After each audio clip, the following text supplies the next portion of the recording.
त्यांनी उपस्थितांशी संवाद साधावा. संजय राऊत साहेब.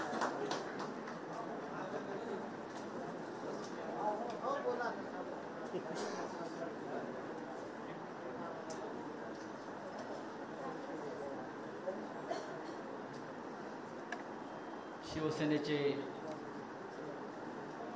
आदरणीय पक्षप्रमुख उद्धव ठाकरे, आदित्य ठाकरे, संजय नहार आणि सर्व मान्यवर. संजय नहार यांनी जे सुंदर भाषण केलं आणि शिवसेनेचा इतिहास सांगितला, त्याबद्दल मी त्यांचा आभारी आहे. आम्हाला वाटला संगीताचा कार्यक्रम, आम्ही इथे आलो, उद्धवजीला म्हटलं की एक संगीताचा लहानसा कार्यक्रम आहे, संजय नहार यांच्या भाषेमध्ये 5 मिनिटात सोडतो. आम्ही म्हटलं 5 मिनिटाचे 10-15 मिनिटांमध्ये आपली सुटका होईल. श्रीकांतजींच्या नावानं स्टुडिओ उभारला जातोय. आदित्य ठाकरेंना मी सांगत होतो, संजय नहार हे काय व्यक्तिमत्व आहे. ते बारशाला बोलवतात आणि बारशानंतर पहिला वाढदिवस, दुसरा वाढदिवस, लग्न, हो, असे सगळे कार्यक्रम ते मस्त एका व्यासपीठावर करून घेतात. तसं त्याने आज संगीताच्या व्यासपीठावरती उत्तम एक छान कार्यक्रम आम्हाला आवडला. पण एक सांगतो, संजय नहार यांच्यासारख्या व्यक्तिमत्वाने महाराष्ट्राला खूप दिलेलं आहे.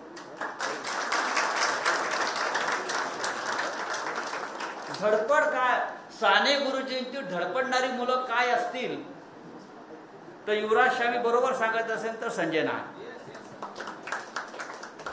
धडपडणारी मुलं आणि धडपडणाऱ्या मुलांनी एक स्वतःचं विश्व इथे काश्मीर, पंजाब, मणिपूर, जिथे जिथे संकट आहे, जिथे जिथे राष्ट्राला आग लागली आहे, तिकडे तिकडे संजय नहार हे आहेत. आणि संजय नहार बरोबर युवराज शाह आहेत.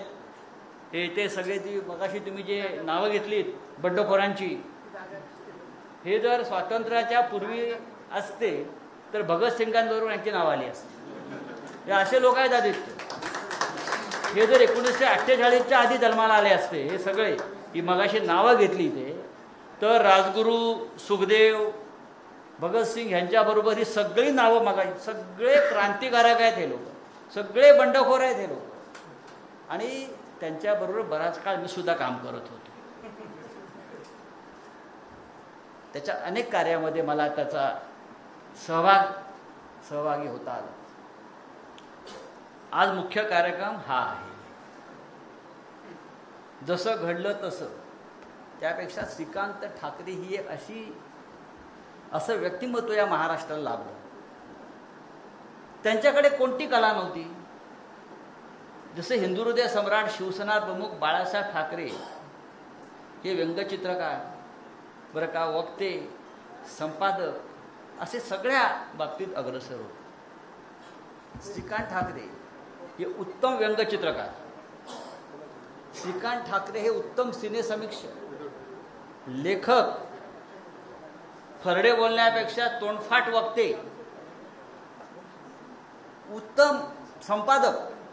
मार्मिकचं बरंचसं काम नंतरच्या काळात श्रीकांत ठाकरे करत होते.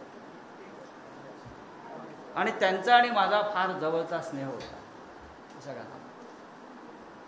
त्यांचं व्यंगचित्रावरचं पुस्तकसुद्धा बन्याबापू नावानं मी काढायला लावलं होतं. आणि एकदा त्यांना म्हटलं, त्याला आम्ही पप्पा म्हणायचो, पप्पा तुम्ही तुमच्या आठवणी लिहिल्या पाहिजे. तुम्ही इतका जग बघितला आहे, तुम्ही शिवसेना प्रमुखांबरोबर भाऊ म्हणून काम केलं आहे, मार्मिकचं संपादन केलं आहे, मार्मिकमध्ये व्यंगचित्र काढली, वृत्तपत्रात व्यंगचित्र काढले.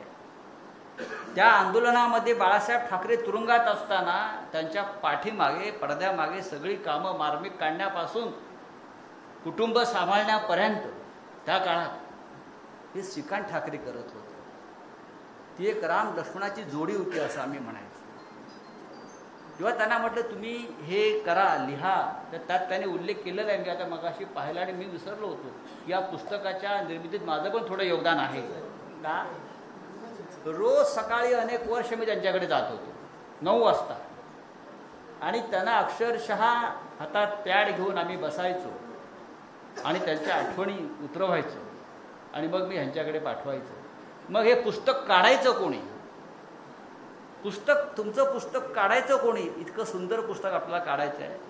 मी म्हटलं माझा एक मित्र आहे संजय नहार, तो या पुस्तकाला न्याय देईल. संजय नहारचं वैशिष्ट्य अजून तुम्हाला, तुम्ही जी बाळासाहेब ठाकरेंची बायोग्राफी जी आहे त्याचं सुद्धा प्रकाशन संजय नहारने केलेलं आहे.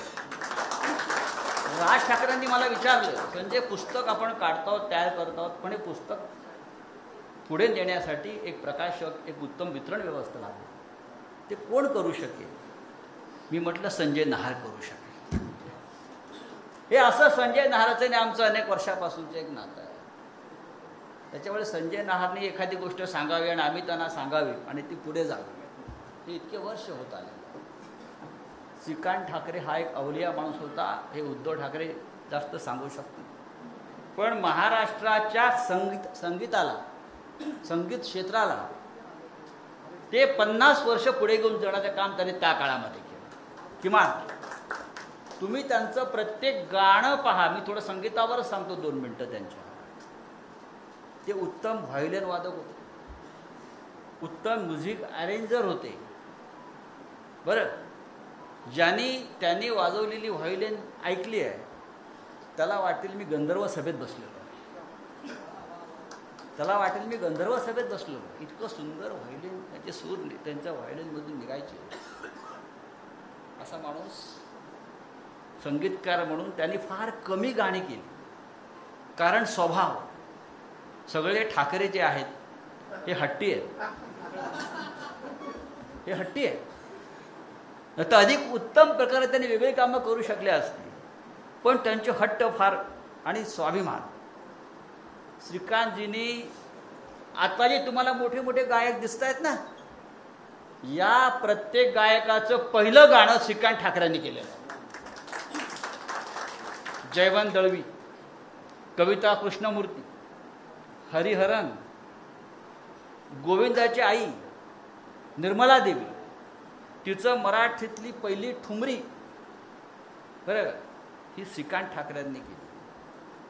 मोहम्मद रफीसारख्या गायकाकडून, शोभा गुरटूसारख्या गायिकेकडून, महेंद्र कपूर, हेमंत कुमार, ही सर्व गाणी ह्यांच्याकडून त्या काळामध्ये श्रीकांतजींनी करून घेतली. अनेक त्या गाण्याचं आयोजन होताना आम्ही तिथे पाहिलेलं आहे.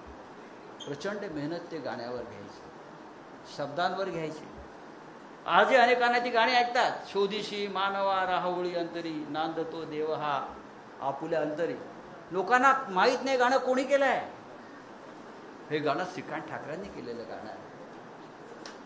हे गाणं श्रीकांत ठाकरेंचं. शोभा कुर्तीच्या तुम्ही गझल ऐका, त्यांनी केलेलं आहे. आता अशी गाणी निर्माण होणार नाही. श्रीकांत ठाकरे सिने निर्माते सुद्धा होते. तुम्हाला माहीत नसेल तर सांगतो, त्याने एक सिनेमा तयार केला, शुरामी वंदिली. त्या सिनेमातला हिरो कोण होता माहिती आहे? सुनील गावस्कर. शुरामी वंदिल हा सिनेमा त्यांनी निर्माण केला आणि त्याचा हिरो रविराज होता एक, आणि एक रविराज मला वाटतं, आणि दुसरा हिरो सुनील गावस्कर. हे तुम्हाला असे अनेक प्रयोग श्रीकांत ठाकरेंनी त्यांच्या आयुष्यामध्ये, त्यांच्या कला क्षेत्रामध्ये केले. आणि अशा या श्रीकांतजींच्या नावानं, आठवणीनं इथे एक स्टुडिओ आपण निर्माण केला. आज श्रीकांतजी जर आपल्यात असते तर त्यांनाही आश्चर्य वाटलं असं की कोणीतरी माझा अशा प्रकारे गौरव या महाराष्ट्रात केला. कारण ते श्रीकांतजीचं पण तसंच होतं. ते काम करायचे आणि जायचे, ते कधी पुढे पुढे पुढे पुढे करत नव्हते. अनेकदा ठिकठिकाणी त्यांची गाणी वाजवली जायची. त्या काळात ऑर्केस्ट्रात त्यांचीच गाणी वाजवली जायची मराठी. कुठल्या ऑर्केस्ट्राचा श्रीकांत ठाकरेंचं गाणं वाजलं नाही असा कुठला ऑर्केस्ट्रात झाला नव्हता. इतका तो महान संगीतकार होता, महान कलाकार होता. आणि आपण या भागात त्यांचा सन्मान केला. मी आपला आभारी आहे. कारण माझा बरंचसं आयुष्य त्यांच्याबरोबर गेलं. त्यांच्याकडे माझे अत्यंत कौटुंबिक जिव्हाळ्याचे संबंध होते, शेवटपर्यंत ते राहिले. आणि म्हणून मलाही असं वाटलं की याचं उद्घाटन माननीय उद्धव ठाकरे साहेबांनी करायला पाहिजे. आपण सगळ्यांनी त्यांना विनंती केली, तेही आले, आपण आलात. संगीत, राजकारण, साहित्य अशी एक सुंदर मैफिल इथे झाली आणि ती मैफिल रंगली. लोक ऐकतायत शांतपणे. आता याच्या पुढलं मैफिल पुढे न्यायचं काम मी माननीय पक्षप्रमुख उद्धव ठाकरे यांच्याकडे सोपवतो. जय हिंद, जय महाराष्ट्र.